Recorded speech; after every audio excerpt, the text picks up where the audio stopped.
Awesome. Awesome. Well, awesome. Yeah, shout out to you guys that are staying here and listening to this great ZK panel. So let's get it started. Quick round of intros. Who want to start? Vince, you want to start?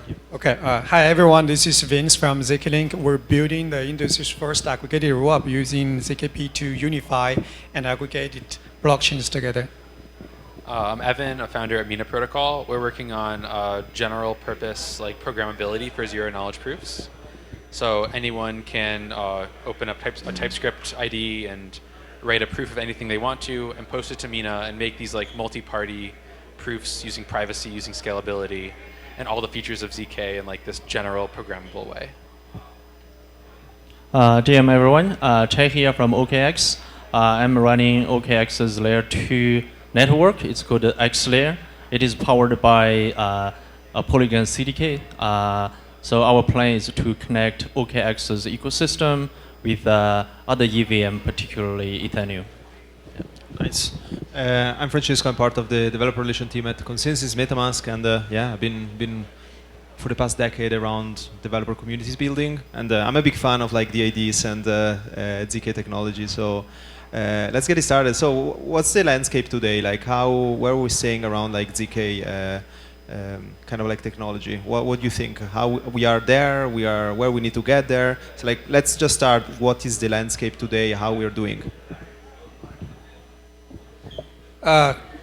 In general, I think ZK has been, the technology has been developed through the last couple of years, and there's a lot of layer 2s already in production, right? You have Starknet, zkSync, Scroll, Tyco, and a couple of others, including X-Layer, new on the horizon. And there are a lot of applications already being built on these different layer 2s. And there are also some layer 1s focused on something else, including Mina and also Leo and others. The different technologies has been in place for a while actually, but to be honest, we don't see as much usage and adoption as we expected or as we would want it to be. And the developers are still working day and night on this technology, and there are a lot of optimization that still needs to be done. That we expect, at some point we will see more use cases and that be really popular and a lot of people will be using.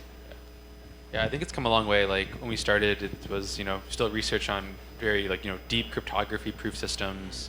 Now there's a number of proof systems that are pretty well established, but we think there's still a long ways to go in terms of people actually being able to program with zero knowledge proofs to get access to all the cool functionality, because we've seen zero knowledge proof gets used in ZK rollups mostly so far on layer 2s, but we think that's actually really just one application of zero knowledge proofs, that using them for things like privacy, for private voting, for proof of assets, for a whole number of things is like actually where there's a lot of new use cases and things that aren't just about scalability but making things possible that were never possible before. And that's all like super new. Like we only released our mainnet for Mina with that like 2 months ago. So I think it'll take a little more time, but there is like a lot of new exciting things happening about unlocking like really new things that weren't possible before with ZK right now. We are, as organization, OKX is definitely a big fan of ZK technology. That is why we have invested into zkSync, Starknet, Scroll, a bunch of like those ZK-powered technologies. Including zkLink. Yeah, zkLink as well. For OKX as a very big organization, it's not simply about like layer 1 or layer 2s. We have our own specific expectations on like ZK technology. One example is, as mentioned, like proof of reserve. As a centralized exchange, we regularly need to deal with like regulators or law enforcement agencies, and sometimes we need to prove something so that like this transaction is good or this user is good or not. And then to do that, we also need to strike a very good balance. That is to keep the privacy of our users or our own privacy. In the meantime, to prove like it's a good like yes or no. So from that perspective, ZK technology is a really good one, and we have our own ZK team working on like those kind of cases, and we have made tremendous progress. Another case that we are very excited about, and we are also working on it. I believe within 2 or 3 months, we are going to release a new product, which is more about like payment, and then we also like fully utilize the zk technology. And based on the MVP version, it's like really exciting, and yeah, hopefully we can provide something that is very revolutionary. Yeah, I was claiming my ENS on Linea a couple of weeks ago on mainnet, and attestation was not easy. You had like 3 out of 4 steps. Like the experience was not. I mean, it's still not there, right? Like especially for like normal users. And speaking a little bit about challenges, how many developers do we have in the room? Just to fine tune also my questions. Okay, couple of. Okay, cool. What are current challenges for like builders out there building with zk? And you guys think like users are getting there? Like, do they care about obviously the privacy angle, but the usability right now is not there? But what do you think? I can start. Yeah. I think it really depends what you're trying to do with it. Like, if you're just trying to access like an EVM chain that has zk, like great, you just do that like as an EVM dev. But if you're trying to like get access to a lot of these new features, then there is still a lot of work going on to actually make that possible. I think with Mina, we've been focusing on what we think of as like a new category of blockchains that unlock zero knowledge proofs, probably like us, Aztec, and Alio. And the focus being like, can we make it so that developers can just in TypeScript, just through like more kind of normal programming, get access to like this powerful functionality around privacy, around verifiability, around doing all these things. We have a developer right now, for example, working on our own implementation of verifying like your passport. Like you can touch your phone to your passport, use NFC to get the cryptography off of it, verify it, and then do all that. And the developer working on it, is able to use a lot of the libraries that we have that to make that happen. I think though, like the challenges go kind of beyond that, because there's a lot, a lot of the new zero knowledge proof stuff also implies new ways of interacting with blockchains. So you have like this private information you want to make proofs about. Where do you store that? Do you have to like add to wallets the functionality to store private credentials? So there's a lot of like new UX patterns and other things that like we think are necessary to really unlock the technology that we're still working on, and hopefully we'll have soon, but we think are really needed to unlock the full potential of zero knowledge. If you compare the zk layer 2s with the OP layer 2, I think relatively speaking, the zk layer 2s do still have slightly higher requirements for these for the skill sets of the application builders. For example, on Linea or on zkSync or even on us, and then it's not 100% EVM compatible. There are some certain opcodes that are not supported, and the developer tooling need to be different due to the architecture of zero knowledge proofs. The target is certainly to make it as smooth as fully EVM compatible and as the OP layer 2s. I think one of the reasons why the OP layer 2s are more popular, among the application builders is because the developer tooling, the experience is more seamless, it's a lot easier. It saves time, saves cost. So it gives them edge to compete in the market. And the zk layer 2 is not there yet. So as the scalability solution, there's still optimization needs to be done on the certain components like the proof generation, the cost of and also the finality time, and also the trust, not the trust stuff, but the exits, some security related issues.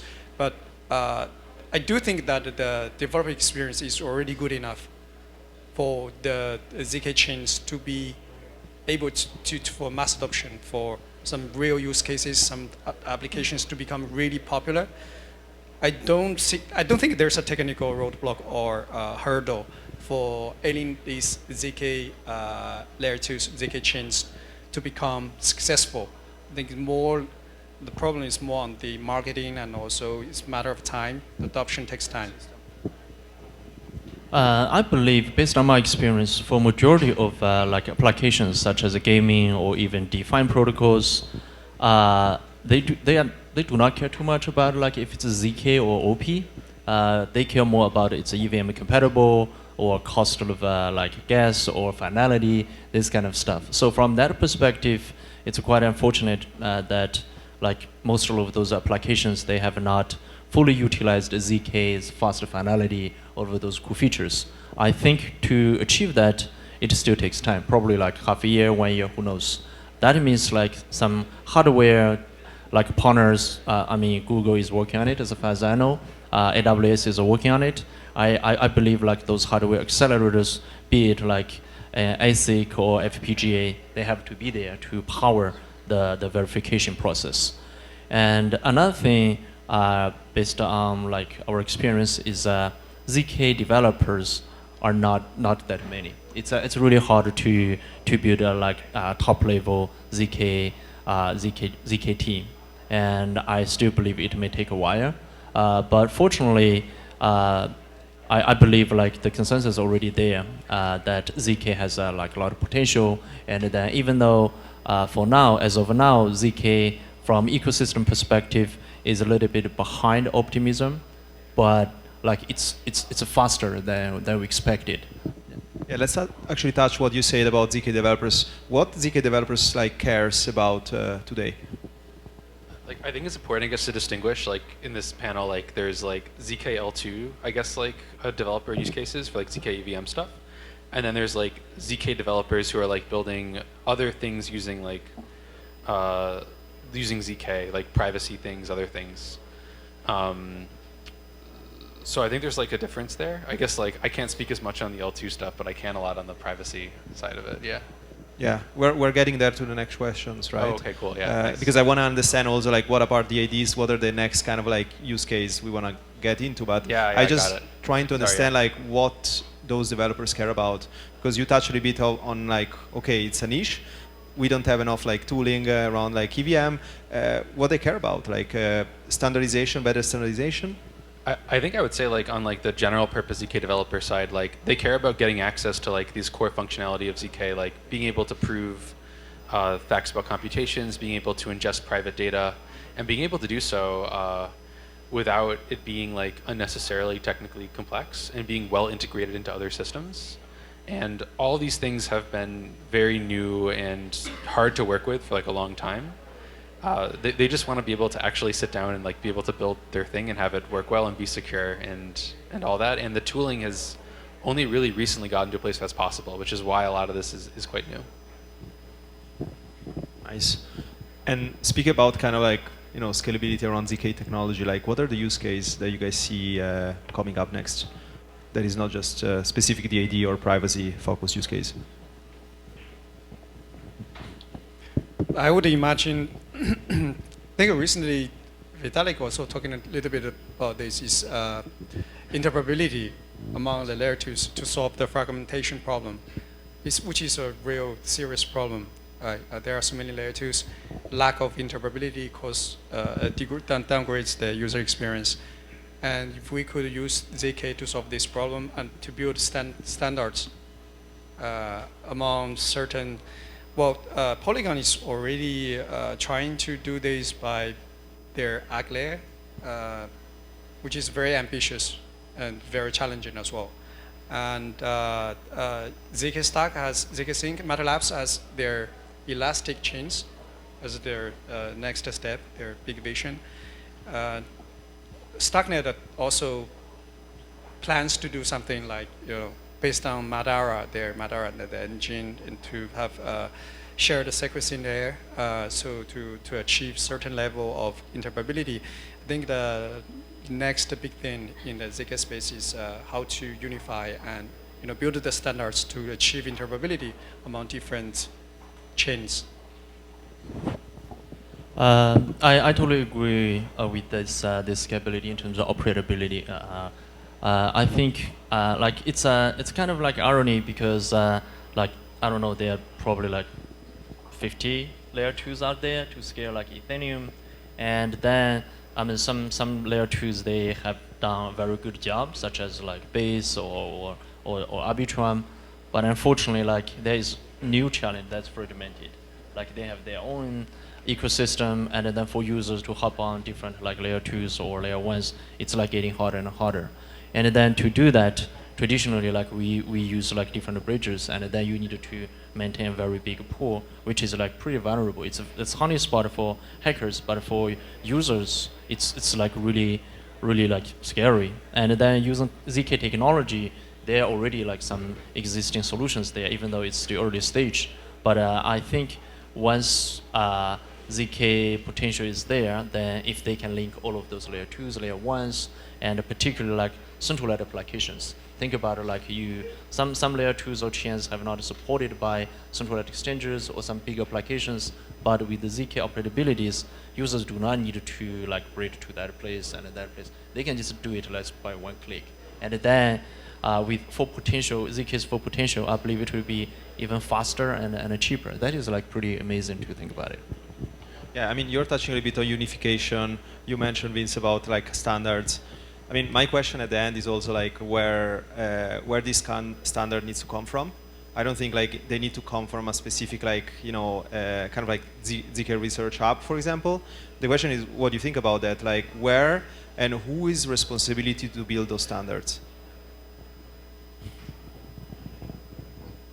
Well, this is a very good question. I told you, I will be spicy, you know? Yeah. There are a bunch of like applications are valuable. They are competing with each other, and then this is more from business perspective. I do not think they are going to like get along very well because it's their own turf.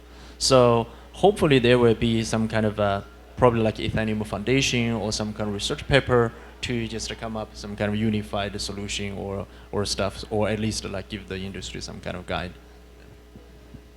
Well, there are many different approaches and many different teams working on to solve this problem. I think at the end of the day, we all compete in the market, and then we will see, you know, maybe the better ones will prevail, right? And then there will be a standard formed naturally. It's really hard to say whose responsibility it is. I think it is all our responsibility as builder in the space to come up with the best solution we have and then propose to the market and then see whether it gets popular, gets adopted or not. And well, by theory, could say that maybe Ethereum Foundation or some like, you know, powerhouses like Binance or OKX could, you know, push through some, you know, standard initiatives to build a standard to facilitate and save time and cost for the process. But that's too ideal. It's not the case. Yeah. No, it makes sense. I think also like involving much more like the community through like, you know, permissionless innovation ecosystem, like similar what you guys build with Snap, right? Like extending functionality of what the current stack. So I think like building modularity so that is also extendable from the users and a developer's perspective. Yeah. It's very cool. Anything to add before we're getting to the last part of the panel? I think just a couple more applications to mention. Like, kind of, we talked a little about like privacy, like DID stuff. We talked a little bit about like scaling L2s. There's like other applications as well for verifying very large compute. Like one thing we're looking at is verifying the output of very large like LLM models. So you can like have those be interoperable with things on chain. You could have like an AI fund manager, for example, that like, you know, you give it a prompt and it decides how to buy and sell based on behalf of a DAO. You know, based on the prompt. Maybe today it would be more for fun, but eventually that could be like a real application. So I think it's also, you can just expand to like verifying large computations in general, which is a whole other area of zk things. Yeah, just so last week, like the like with Base, like the AI agents paying the other AI agents, so all kind of like sponsor gas fee, and also like the payments was also like fully AI agent based. Exactly, yeah. So like the contract itself like uses zk to like verify that the actions it's taking is based on what another AI model with a particular prompt actually kind of wants to do. You could even make the prompt private if you wanted to. And then you could have this contract running around, you know, buying and selling stuff, kind of this AI on-chain thing, but in a verifiable way, so you can have a lot of actors delegating to the AI, not just the AI running around doing something on its own. And I will see also like a lot of interesting application around rebalancing a portfolio. Like there are much more things than just AI agents. What other like use case in AI? Because I don't know, I'm hearing like 1 out of like 2 panels are about AI and blockchain, like specific interaction. But I'm interested to see also like around AI, what do we have around like zk technology apart like AI agents paying another AI agent? Yeah, I mean, a lot of these are kind of future. Like, I guess like the AI LLMs being hopefully not too future. Like in the next like few months, we hopefully will have like a really good demo of LLMs on chain, for example. I think another area that I would mention, like this is kind of the opposite, but using like private proof of personhood, using zk to make it so you can tell who's online is a bot or who's not a bot, as well as being able to tell whether media is like sourced from like a real piece of hardware versus been created by a generative AI system. So it's kind of the opposite. It's less using zk for AI, more like zk to counter AI, but in the same kind of domain for Web 2 applications. Very cool. Very cool. So basically, we touched a bit on challenges. How is the landscape today? We touched about different use cases. There is not just specific like zk related. So how you guys see like the future going? Like what are kind of like the option, the landscape, like the scenarios that we're getting into? I think like AI and the DeepIn, of course, like probably AI is for now it's more about like some kind of experts to use, but DeepIn, I mean, we have a lot of like different gadgets, and then they are like most of them are collecting our personal information, where you are, who you are, all of those information, and then with those stuff going on, and some of chain data will be on chain. I believe like it's just a very soon zk will be providing some kind of essential feature or value to those sectors. And another thing that I see is for now it's not there yet, but essentially like crypto is about like investment transaction, and then there are a lot of like some kind of opportunities to use zk to protect our transaction or our financial identities. So those two things, given I'm from like OKX, we see a lot of like potential and opportunities there. Very excited. Yeah, I think like there'll be like, you know, the zkL2 chains will get faster and cheaper and better, and hopefully at some point we'll actually like, you know, have better finality and stuff such that they're able to really compete with the non-zkL2 solutions. I think as well we'll see like more kind of like zk like kind of co-processors to like applications on EVM and elsewhere that can do all this privacy stuff like private DID, etc., and also big proofs of large models being more and more of a thing that gets plugged into existing applications and infrastructure. So kind of almost similar. Sometimes I think about similar to how EVM came along with Ethereum and opened up programmability. Like I think we'll see like zk kind of also making its way throughout crypto, not EVM and zk, but adding functionality to all these different places.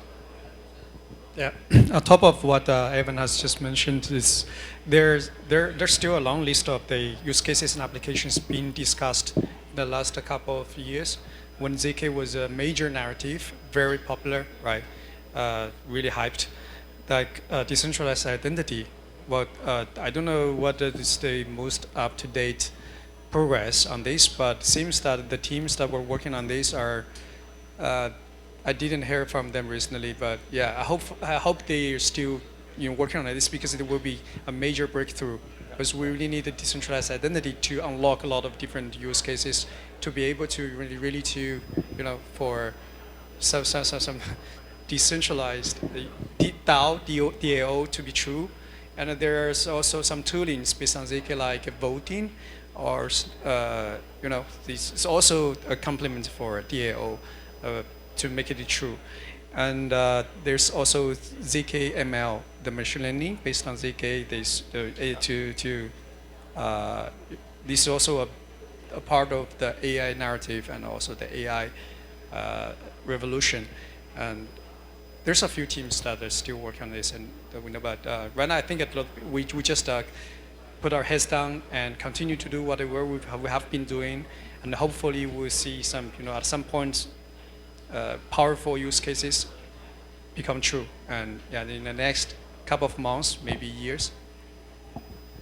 I think it's sooner. Just to share one example. I'm not going to name the project yet, but it's already there. We have collaborated with that project. What they do is because OKX Central Exchange has a lot of users, and different users, they have different assets, and they like KYC levels. And then what they are doing is they just provide identity, those kind of identity on chain, so that other applications such as even like Uniswap, they can see like if this transaction is this user is KYC'd or how much money they have on centralized exchange. And then with zk technology, we can give them like different level or different properties without revealing the privacy of it. And then we did a test, collaborated with that project. We see like a lot of centralized users. Some of them even do not have their own wallet yet, and then they participated. Like participation is like huge. So we actually have there. used that service in our anti-save analysis for the airdrop purpose, and also you could use that for AML, anti-money laundering, for some DEXs as well, right? Especially for the DEXs from the US, they are facing the regulatory pressure, so this could be meaningful for them. Yeah. Very cool. So I never finished a panel on time. I think this is amazing. So big round of applause for our panelists, and thank you so much for your attention.